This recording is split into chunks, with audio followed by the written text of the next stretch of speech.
రహిత సమాజం, zero tolerance on crime, ఎక్కడ రాజీ పడే సమస్య లేదు, తన మన అనే భేదం కూడా లేదు.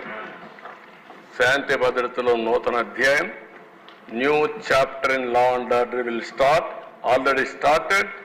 ఎవరైనా మారకపోతే మళ్ళీ చెప్తున్నా ఈ హౌస్ ద్వారా, ఎట్టి పరిస్థితుల్లో మీరు మారకపోతే దాని సీక్వెన్సెస్ కానీ దాని కాన్సిక్వెన్సెస్ కానీ మీరు ఫేస్ చేసే పరిస్థితి వస్తుంది.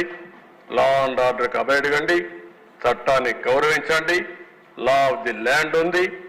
అదే సమయంలో నేరస్తులు కూడా రాజకీయాల్లోకి వచ్చి నేరాలు ఘోరాలు చేయడానికి రాజకీయం ముసుగేసుకుంటే మాత్రం ఆ రాజకీయం ముసుగు చేసి ఎవరైతే నేరాలు చేసిన వాళ్ళని నేరస్తులుగానే ట్రీట్ చేసి పనిష్ చేస్తామని చెప్పి కూడా ఈ హౌస్లో మరొకసారి మీ అందరికీ తెలియజేసుకుంటూ, 5 ఏళ్లలో జరిగింది ఇది.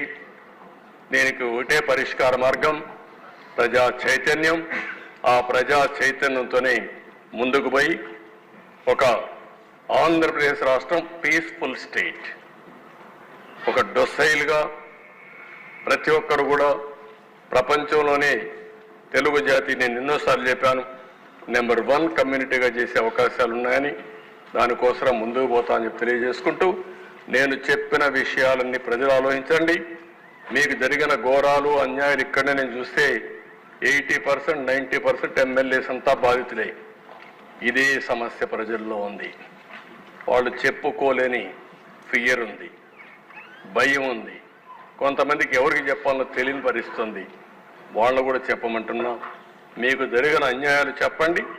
మీ అన్యాయాల్ని పూర్తిగా అరికట్టే బాధ్యత, మీకు న్యాయం చేసే బాధ్యత మేము తీసుకుంటామని మరొకసారి తెలియజేసుకుంటూ